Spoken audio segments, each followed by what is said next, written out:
Uy, Turjang, nakita mo yung baon ni Trisha? Kadiri, sardinas sa katuyo. Oh, is it true? Yuck, ew, kader-der. Napaka-purious. Tara, asarin natin. Hoy, Trisha. Yuck, ano yan? Sardinas? Hindi, lechon yan. Bobo ka? May pakigamit naman ng mata, sayang. Nakikita mo ng sardinas, tatalong mo pa. Iba talaga kapag mahihirap, sila pa yung makakapalang mukha. Ah, talaga? Ay, bakit puro kalyo yung mukha mo? Saka anong problema sa sardinas? The sardinas is only for dog. Ay, oo nga pala. Dog ka nga pala. Yun na pinakamataray mong line. Hindi man lang ako nasindak. Mas nasindak pa ako sa hininga ng katabi mo. Tay, anong ginagawa niyo sa best friend ko? Kakapal na mukha ninyo. Lalo ka na, Turjang. Anong makapagkain ka dyan ng aso? Inakita nga kita ginagawa mo oatmeal yung dog food. So what, Borloloy? It's very deliciousable and sustainable. And also, it's more expensive than sardinas. Dako. Tahimik mo yung amoy bulok na bagang mong bunganga.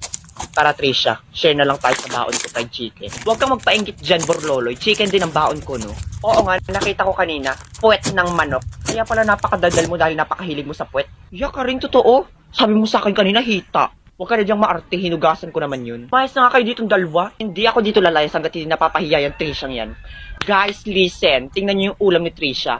Ha, sardinas at tuyo, kadiri. Oo nga, tapos narinig ko, farmer lang yung parents niya. Kade, ang kapal ang mukha mo. Bitaw mo si Turjang, baklang ulit ba? Isa ka pa. Oh, ayan, kainin mo yan lupa. Total mukha ka naman bulati. Aray! Subukan niyo pang asarin yung best friend ko, hindi lang yung aabutin niyo. Best, tama na, ako nang bahala. Hoy, anong problema sa pagiging magsasaka ng mga magulang? Eh, yung magulang nyo nga magnanakaw tapos nagdadags pa kaya nakulong. Umanda ka sa akin, bakla ka. Akala mo lalo ka na, Trisha. Hindi pa tayo tapos, shoota ka. Ay, sandali, nang gigigil.